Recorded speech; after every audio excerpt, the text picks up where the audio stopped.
Bismillahirrahmanirrahim. Good morning, everyone. And today we'll be starting with a series of three lectures on diabetes mellitus. And in these three lectures, one by one, we'll be cover pathophysiology and classification of diabetes. Then we'll talk about how to work up a patient with diabetes, and then we'll be talking about the various acute and chronic complications of diabetes, and finally the management of stable diabetic patient as an OPD patient, and then a management of acute emergencies as they happen in diabetes mellitus. Diabetes mellitus is one single disease which you have to master all of its aspects, because it's so rampantly present in population and so much on increase that everybody has to have a good knowledge of diabetes, its management as well as its manifestations. So diabetes is the challenge of 21st century. That's what we have to expect, and that is what we have to manage. Today's lecture would be more about pathophysiology and classification of diabetes mellitus and various types of diabetes, and then how these different types of diabetes differ from each other. It's a global crisis. It's on increase. If you look at the figures, in 1985 there were 30 million people suffering from diabetes, which increased to around 189 in 2003, and by 2025 we'll be having 324 million people with diabetes on the globe, and that would be almost 72% increase from compared to what we have today. And when you look at this map, you can see that the expected increase is much more in our part of the world, which is around 97% as compared to the developed worlds like North America, or if you talk that of Europe. So this is the area where the maximum. This is Africa, our part, or including China, and then this. Now, diabetes is to be considered as a clinical syndrome. By syndrome, we mean that there are constellation of various physical signs or symptoms or combination of things which lead on to maybe one single manifestation and maybe a very varied manifestation. This is actually a chronic and permanent hyperglycemia. Clinical manifestations and complication we'll be discussing, and then of course the insulin deficiency, which is root cause of diabetes mellitus, and this insulin deficiency can be total or can be partial or can be relative. By total we mean that there is no insulin at all being produced. By partial mean that the insulin is there but it is deficient. By relative mean that insulin is there and it is quite sufficient amount, but the requirement is still high because of some kind of block to the action of insulin, or some kind of resistance. Now all three say lead on to the defective, either defective effect of insulin, or maybe defective release of insulin, or maybe defective production of insulin. There is, as we already have shown, that there is an explosive increase in the incidence of diabetes all over the world in the last 2 decades. Type 2 diabetes is to be considered as it is possibly the largest epidemic the human race has suffered or has confronted with. This is a major threat to our human health in this 21st century. Again, the same very figure that in 2000 there were 151 million people having diabetes on the globe. In 2010, it increased to 21 million, and by 2025, we will be having 333 million people expectedly having diabetes, and we have to take care of them. Rise is predicted in every nation, but as we already showed that the in next decade the rise is more likely to be in our part of the world or in the developing worlds rather than the developed worlds. From 1995 to 2000, there was an 18% increase in the number of diabetic patients. Then from 2000 to 2025, it mainly uh, hit the developed nations, and there was 32% growth in number of the patients. But in this from 2000 to 2005, it primarily hit developing nations because of their change in lifestyle, change in dietary pattern, and so many other environmental factors as well contributing. So the growth but was 228% growth during this 5-year period. And if it goes on by this rate, by 2025 in Southeast Asia, the part where we live in, there would be 82 million patients living with diabetes. The situation is not different in Pakistan either.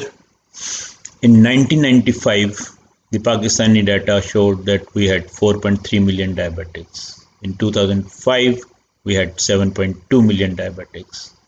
By 2005, we had been number 8 in the world as far as the number of diabetic patients is concerned.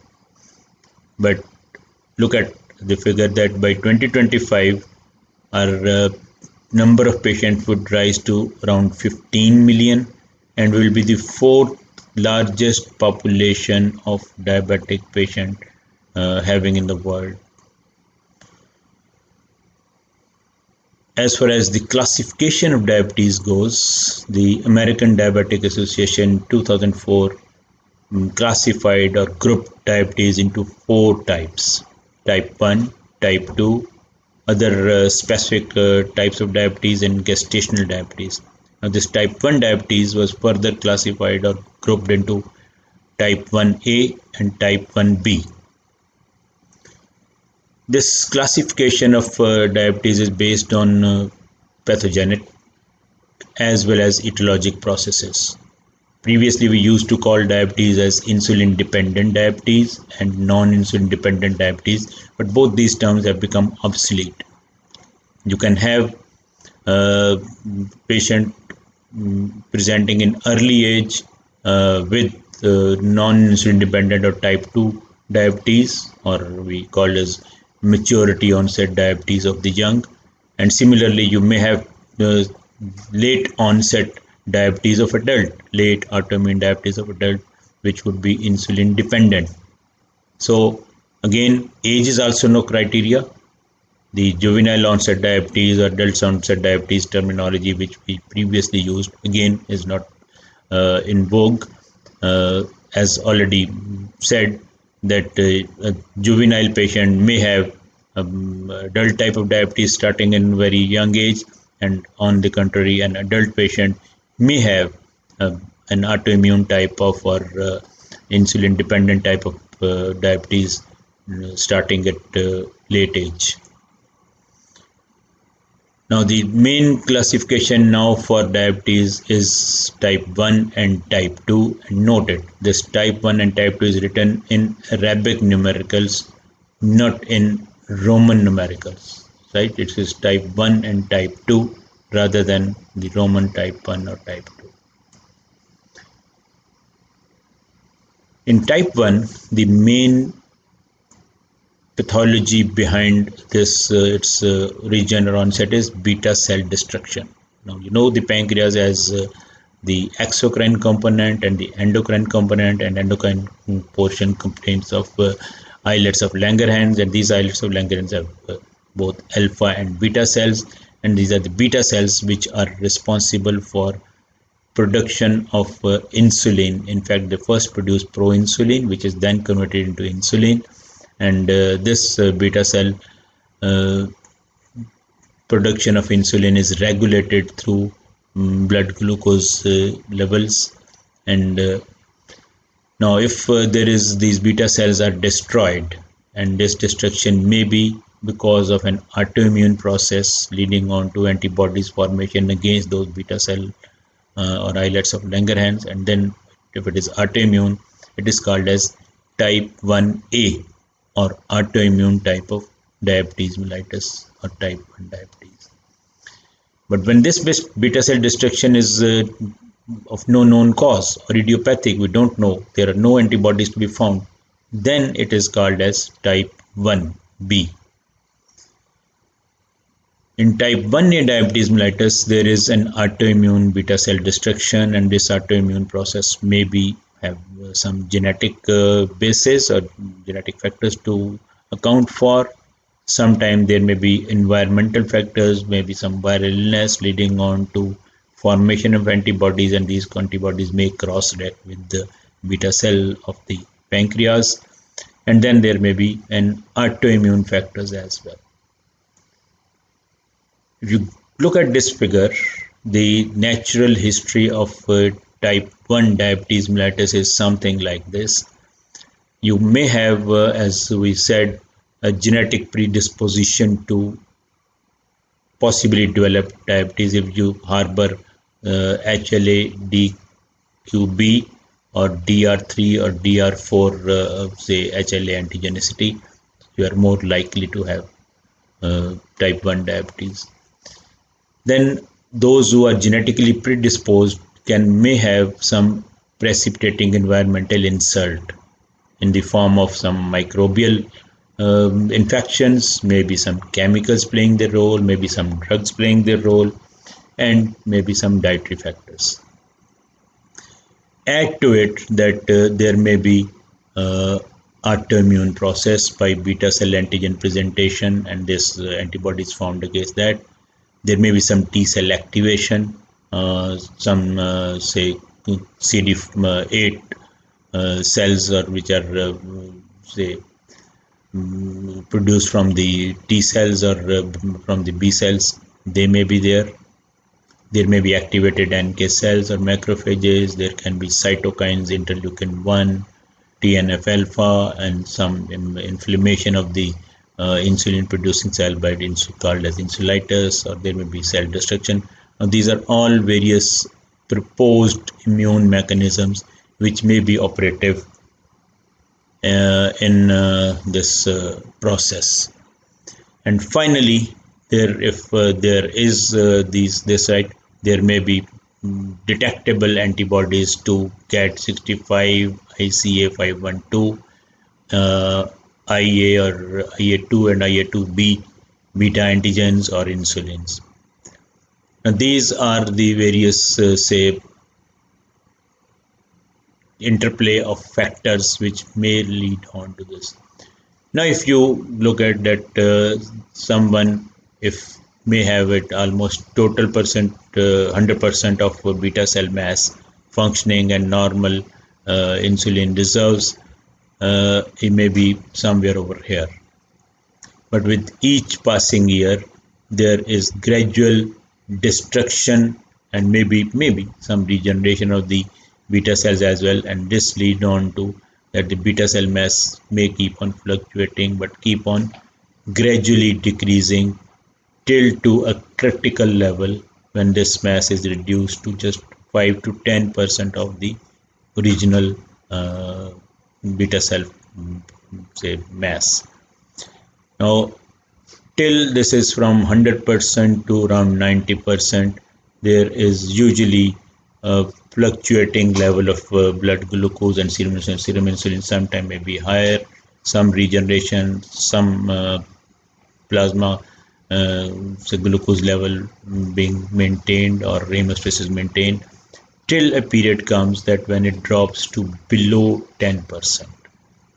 When the beta cell mass reduces to less than 10%, that is the time that the insulin level drastically down, and since there is no insulin, so the blood glucose level goes up. Again, this event may be uh, for some time, and there is some again regeneration of the beta cells, and this level may again be maintained, that the insulin levels still are maintained and the blood glucose levels does not get very high. And then finally a stage comes when there is a further decline, and this is the time that when blood glucose start going up and the insulin levels start going down, right? Now this is again, we said if you start, we can't predict that how much time does it take from say destruction of beta cell, immune destruction of beta cell, to start from 100% to around 10%. This may be on an average maybe 5 to 10 years. But look at this, what happens that this after this initial acute decline of insulin and a rise of glucose, at that time the patient may be diagnosed diabetic, but after this acute insult is over, for further some time this patient may maintain normoglycemia and finally goes.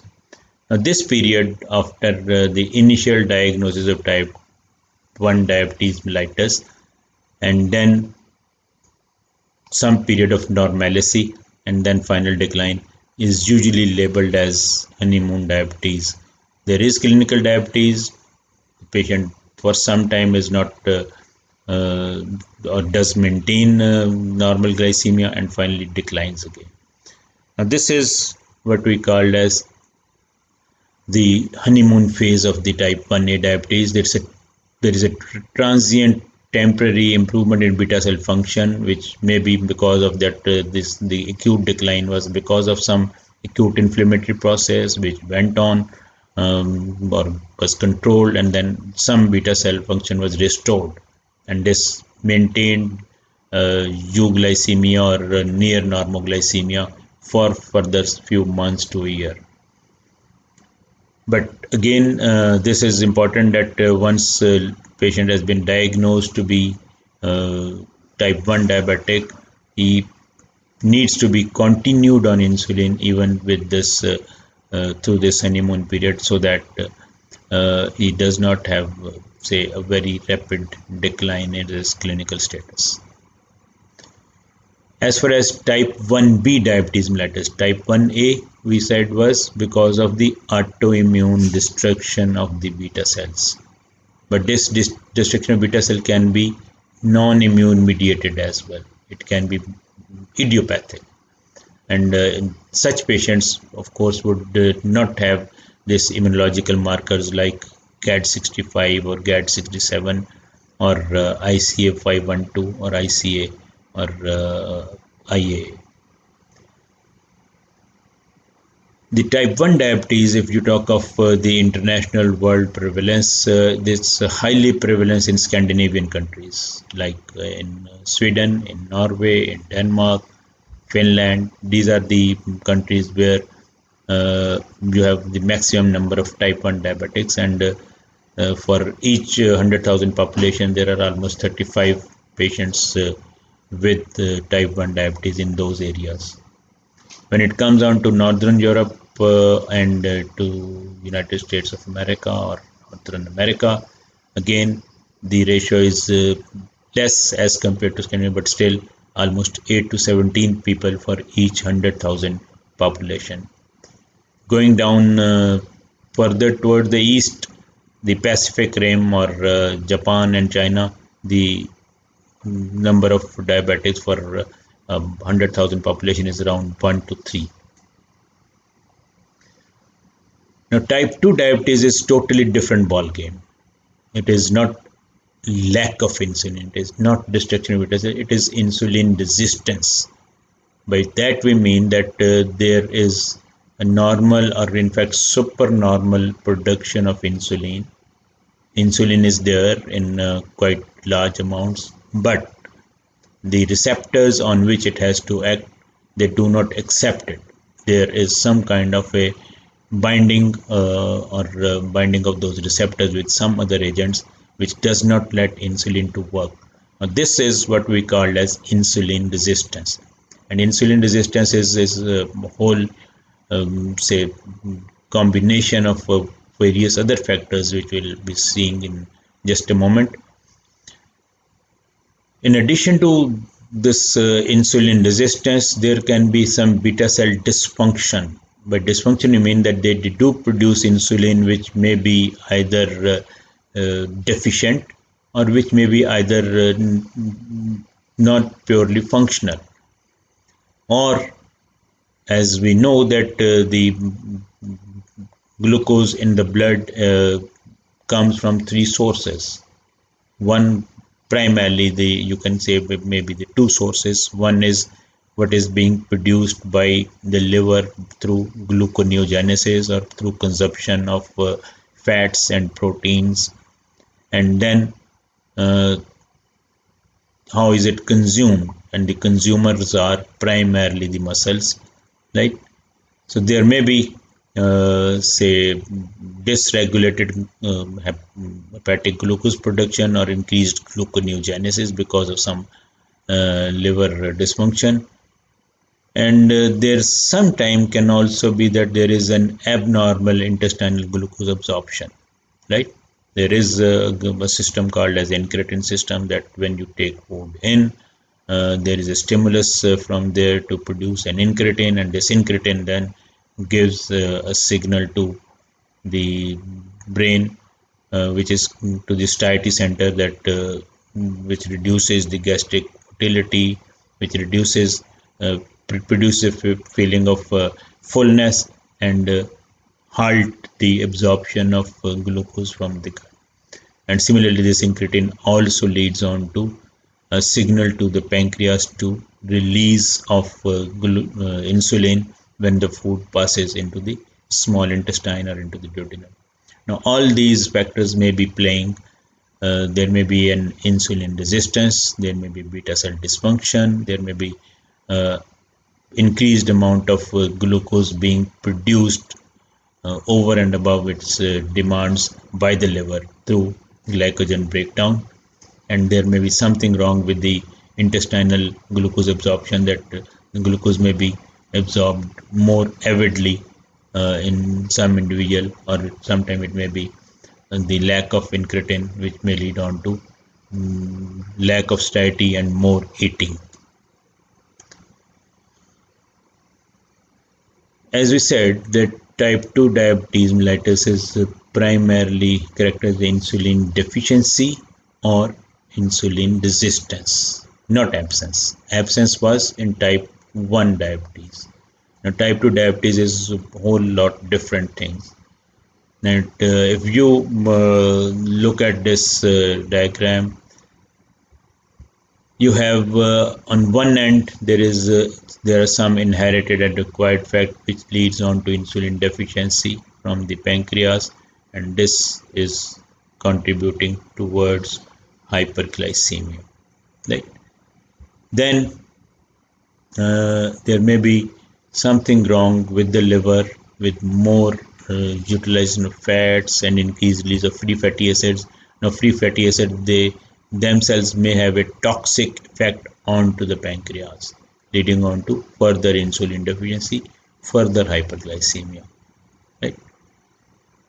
Then there may be the patient who are overactive, also inactive, sorry, and overweight, and they also have some inherited effects, inherited, say, insulin resistance. They may have insulin resistance, and this insulin resistance act on the two body organs, on the liver, where this resistance leads on to an increased production of glucose by the liver. Again, I said gluconeogenesis, and it may lead on to a decreased uptake of glucose by the muscles. Now, all these three factors, that you have an insulin resistance responsible for an increased glucose production by the liver, you have insulin resistance accounting for the glucose not being taken up by the muscles. So, both these factors lead to hyperglycemia.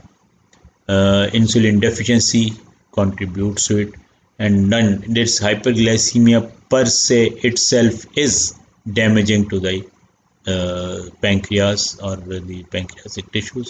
Similarly, the insulin resistance resulting in more utilization of fat for production of glucose, it simultaneously leads to more release of free fatty acids. And these free fatty acids are again, this is called as lipotoxicity, this is called as glucotoxicity. Now, insulin deficiency, lipotoxicity, glucotoxicity combined with decreased, say, glucose uptake by the exercising muscles and an increased production of glucose by the liver, they all lead on to hyperglycemia and finally to the onset of type 2 diabetes mellitus. So insulin resistance and abnormal insulin secretion are central to the development of type 2 diabetes mellitus. You have to understand that. This is another, say, representation of that how insulin resistance contributes not only to hyperglycemia but so many other, say, manifestations in the cardiovascular system. That now this whole thing has been previously defined by by Revan syndrome. Then it was named as syndrome Max, and nowadays we call it as a metabolic syndrome. What metabolic syndrome is, that you may start from the cardinal thing in metabolic syndrome is abdominal obesity. They do have some degree of a slightly elevated blood pressure. They do have microalbuminuria. There may be hyperuricemia, and those patients with this insulin resistance, they also have abnormal clotting mechanism. There is plasminogen activator inhibitor. One is increased, right? So this increased plasminogen activator inhibitor would lead on to more of plasminogen and so more formation of clot. They have increased fibrinogen level, they have increased factor VIII levels. Now, all these factors contribute to increased production or increased formation of clots, right? So whenever there is some injury or trigger to the endothelium, these factors are responsible more clot formation. Similarly, this hyperinsulinemia would finally lead on to say glucose intolerance, diabetes, and at the same time this insulin is also responsible for decreased in HDL cholesterol and increased in VLDL and triglycerides and increase in small dense lipoproteins. Now all this, if you look at it, this insulin resistance is central to it. Type 2 diabetes mellitus onset or development is just one component of this resistance. But there are so many factors: increased cholesterol, low HDL, possibly more atherogenic. Obesity has its own, say, friends or partners. They may have hypertension, albuminuria, hyperuricemia. So what is it? This all ends up in damage to the vessels, damage to the small vessels and damage to the large vessels. And this is the main reason that hyperglycemia is just one tip of the iceberg of diabetes mellitus or of insulin resistance. There is so many things happening in the vascular system that now diabetes is to be considered not just simply hyperglycemia or simply say raised blood glucose levels, right? The most of its manifestations are through its effect onto the blood vessels. Now this is what needs to be understood, that's why the diabetes is not simply an endocrine disorder. It's not simply just hyperglycemia. It is not simply elevated blood glucose level, but it is much more than that. It actually is this insulin resistance, particularly in type 2 diabetes mellitus, is affecting the say vascular system. That's why the term cardio-diabetes has been coined. That it primarily diabetes finally leads on to its effect on the vascular system, right? And this discussion will, in coming lecture, we'll be talking about the microvascular involvement and macrovascular involvement of the this diabetes mellitus. This is another way of putting it, the consequences of insulin resistance, that when you have insulin resistance, there are factors related to platelets and related to clotting factors, which leads on to procoagulant changes. Insulin resistance can have an associated effect onto the blood vessels in the form of blood hypertension, atherosclerosis. So there is increased stiffness, hypertension, and of course the endothelial dysfunction, and then insulin resistance leading on to an increased production of triglycerides from the liver, release of free fatty acids, diabetic dyslipidemia. This diabetic dyslipidemia, atherosclerosis, and clotting abnormalities all combine to lead on to atherothrombotic arterial disease, right? And similarly, add to it in microvasculature the endothelial damage to it. Right. So if you consider that this diagnosed, say, diabetes, or someone who are which we call it pre-diabetics, or who just have just impaired glucose tolerance, who just have impaired fasting glucose, they all add on to the subjects with potential diabetes. Out of the two, the impaired glucose tolerance and say impaired glucose tolerance or postprandial hyperglycemia is almost 3 times more common than the IFG. All we have to do is that when you find someone with impaired glucose tolerance or impaired fasting glucose, he is potentially a diabetic, and we can prevent his progression from this pre-diabetes or impaired fasting or impaired glucose tolerance to frank diabetes can be prevented, checked through various say measures, which include weight control, which include say diabetic say diet, or paying attention to your diet. As we showed the figure for type 1 diabetes, where there we said was a gradual destruction of the beta cells, and there was some in the beginning regeneration of the beta cell as well, till the 90% destroyed and you develop frank manifest diabetes mellitus. The story in type 2 diabetes mellitus is different. Here, as we said, there is either beta cell defect or there is insulin resistance. So look at this, that on this lower end side we have the age from 20, 40, 60 or 80.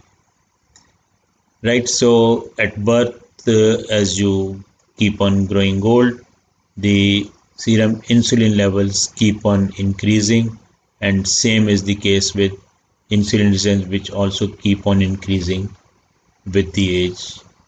And of course, there is the insulin resistance is compensated by increase in insulin production, till a stage comes at around 40 years of age that this patient may have fluctuation in the insulin production, and at this very moment this patient's blood glucose level may start fluctuating. He may have some increased blood glucose levels, sometime normal, some right, but right, finally stage comes. Initially there's a beta cell defect, but this increased glucose, as it happens as a result of increasing insulin resistance, would start damaging the pancreatic tissues, and there will be glucotoxicity, there could be addition of metabolic syndrome, and then beta cell decompensate. They start producing less insulin, and this is the stage when these two things start diverging. The insulin levels start going down as a result of that beta cell have now decompensated, and they cannot further produce this insulin, sorry, and this leads on to that the blood glucose start rising. Now this is the time where the patient may start frank or manifest symptoms as well. And then finally this further goes down, and this is what happens to blood glucose level. It was maintained well, then it started showing some fluctuation during the postprandial period only, and then this is the fasting hyperglycemia adding onto it, and then a stage comes that you have increasingly uh, raised blood glucose levels, lowering serum insulin levels, and on the increase in insulin resistance. Now, if you look at this initial component portion where this insulin was increased simultaneous to increase in insulin resistance, this was a compensated state, that this through an increased production of insulin, there was euglycemia was maintained, there was some hyperinsulinemia, but patient usually is asymptomatic. But come the year 40, at around 40 mostly, maybe sometime earlier, depending upon that what other factors like lack of exercise, lack of compliance to the diet, or maybe unhealthy dietary habits, and of course the genetic factors do play. These patients would start showing some degree of fluctuation in glucose level, particularly after meals, right? But when it comes on to here where the insulin start decreasing, this patient then start having not only the postprandial hyperglycemia but the fasting as well. So the glucose start going up. Now this is the stage where the patient usually have either impaired glucose tolerance, or they must may have just postprandial hyperglycemia, but they still have hyperinsulinemia, and they are usually asymptomatic, right? At around here, this is when they start getting fasting. This is the early onset diabetes mellitus. There would be fasting hyperglycemia. There will be increased hepatic glucose production, and at this stage, patient may become symptomatic. They may have polyuria, polyphagia, polydipsia. They may start losing weight, right? And they may have, as we showed, the other manifestation of, say, atherosclerotic disease as well. And finally, this stage has come when even there is low serum insulin level, and you may have to give uh, insulin from outside, or exogenous insulin, because even your oral hypoglycemic agents would not be able to extract much of insulin from beta cell which have failed, right? So the underlying factor in type 2 diabetes mellitus is primarily insulin resistance, and complicated with, say, adipose tissue abnormality with lipolysis free fatty acids. So this increased free fatty acids further damage the beta cell. This is called as lipotoxicity, and this non-utilization of glucose by the muscles and increased production by the liver leads on to hyperglycemia, and the hyperglycemia, again this glucotoxicity also damages the beta cells, and this beta cell dysfunction starts happening, and patients become manifest diabetic. This beta cell dysfunction may be initially lost in the first phase, or there may be dysfunctional, but during the second phase of which is around 40 to 60 year of age, there is gradual loss of beta cell dysfunction. Their insulin release mechanism, which is more of a pulsatile secretion, that it does have diurnal variation, it does have variation with intake of food and type of intake food. This may be all dysregulated. There may be defective glucose potentiation effect, potentiation of the non-glucose secretagogues, right? Increased proinsulin to insulin ratio, and then of course with this glucotoxicity adding in and lipotoxicity adding in, there is a accumulation of amyloid polypeptide and more beta cells are destroyed. You have to think one more component. The islets of Langerhans comprise of beta cells and alpha cells. Now, the beta cells are for the production of insulin, but alpha cells are for the production of glucagon. Now, glucagon is totally opposite to insulin, whereas insulin leads on to movement of glucose from the extracellular space to within the cells and from blood vessels to the tissues. The glucagon secretion is responsible for an increased production of glucose by the liver and increased, say, production of glucose through activation of other hormonal mechanism. To begin with, this beta cell dysfunction is, as we said, mild, and it selectively involves glucose stimulated insulin secretion. But eventually, there is a gross inadequate secretion of the beta cells. The beta cell dysfunction can be there because of some genetic defects already person might have inherited. It may be because of myelin deposition, because of more and more uh, say lipotoxicity decreasing, damaging the cells, and then there may be glucotoxicity and lipotoxicity as already explained.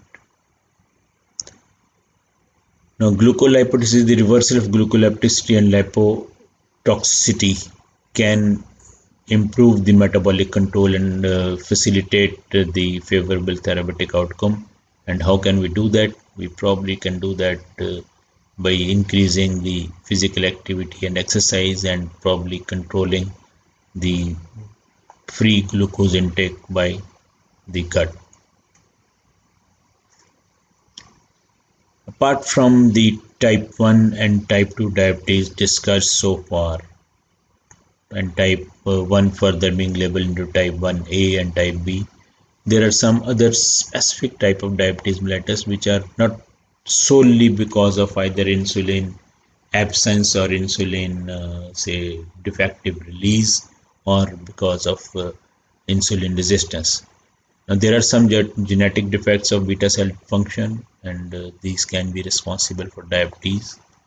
There can be genetic defects of insulin action, diseases of exocrine pancreas. The pancreas, you must know that it comprises of exocrine component, which is responsible for production of say various digestive enzymes and production of alkalis or bicarb. But in addition to this exocrine function of this pancreas, there are endocrine functions or endocrine areas may also get damaged in, say, pancreatitis or other agents which might be affecting the exocrine function.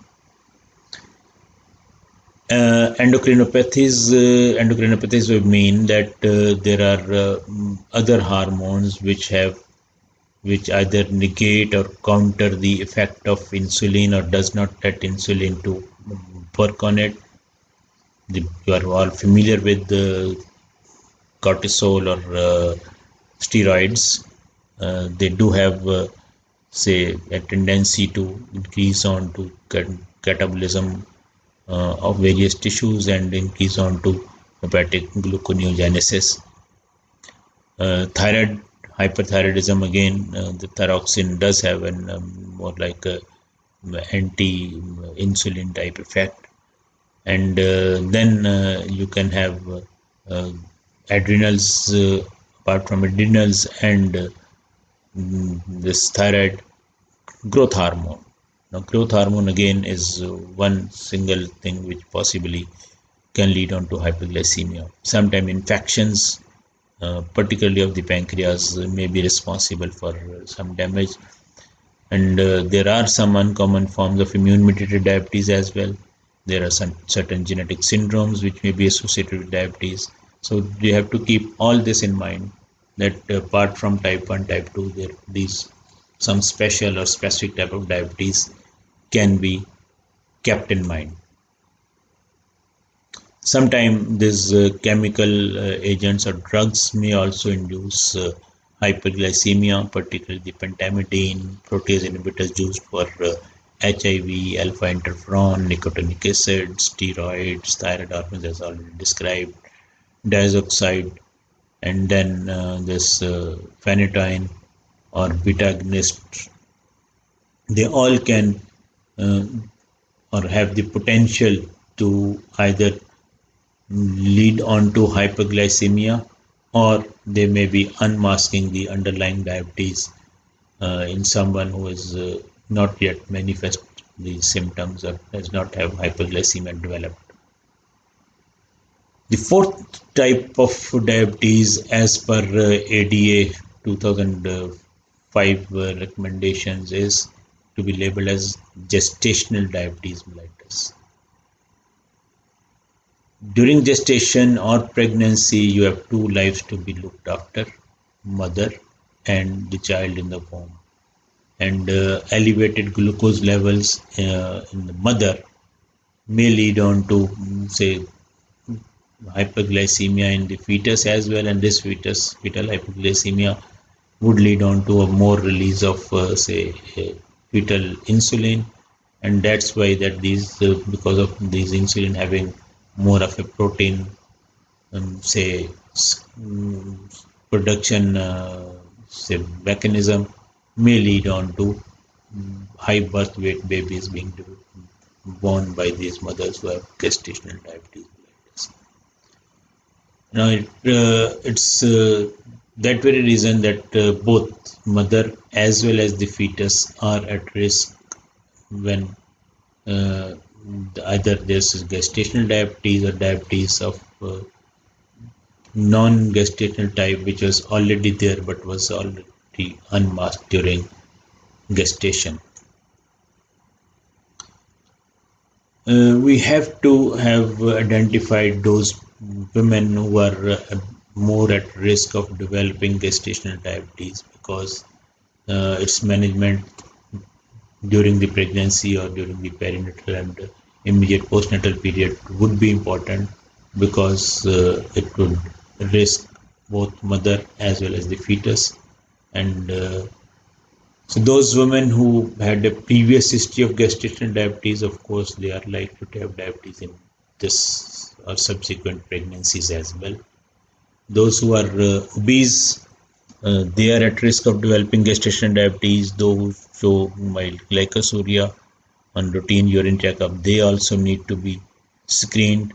And similarly, the women who are pregnant and who have a strong family history of diabetes must be screened for development of diabetes, uh, which would be called as gestational diabetes, or maybe unmasking of diabetes, that they were diabetic already but they just got unmasked. Screening before pregnancy is more important. That it is you should screen this patient for those are high risk just maybe before conception or maybe immediately after conception, so that if they are identified earlier, they are managed throughout their pregnancy very amicably. Even those who are not at or not from the what is called as a high risk group, they are in low risk category. Even those ladies should be screened at 24 to 28 week of pregnancy for any impaired glucose tolerance or having hyperglycemia. So those less than 25 with normal birth weight before pregnancy, no diabetes in first degree relatives, no history of any abnormal glucose tolerance, or no history of previous poor obstetric outcome in the form of large babies being born or more of stillbirth, they would be low risk category but still required to be maintained, say, screened at around 24-28 weeks. Now, someone who is already diabetic or even who develops hypoglycemia during the pregnancy or after conception. The single reading of 200 milligram per deciliter or more than 126 as we applied for any population for the diagnosis of diabetes is sufficient, and it establishes the diagnosis and does not need to be checked through a challenge or glucose tolerance test. But those who have a fasting level of more than 105 or 1 hour post 50 gram or glucose challenge or oral glucose challenge test of more than 140, they are the one who are potentially diabetic or having risk of developing gestational diabetes.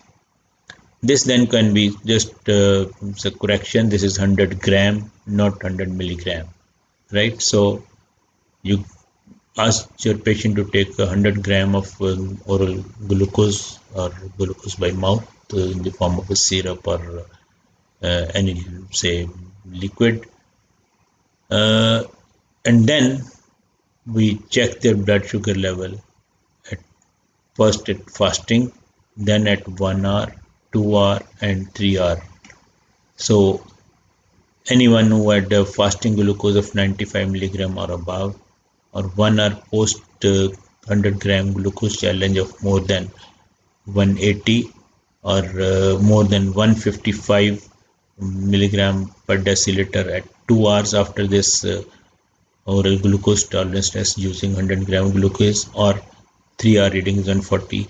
All this to be labeled as having, say, impaired glucose tolerance, and to be potentially labeled as having gestational diabetes mellitus. So pregnancy serves as a provocative test not only to the risk factors for future development of the diabetes as well. Insulin resistance related to metabolic changes of late pregnancy increases insulin requirement and may lead to impaired glucose tolerance. 2 to 5% of all pregnant ladies are likely to have gestational diabetes mellitus.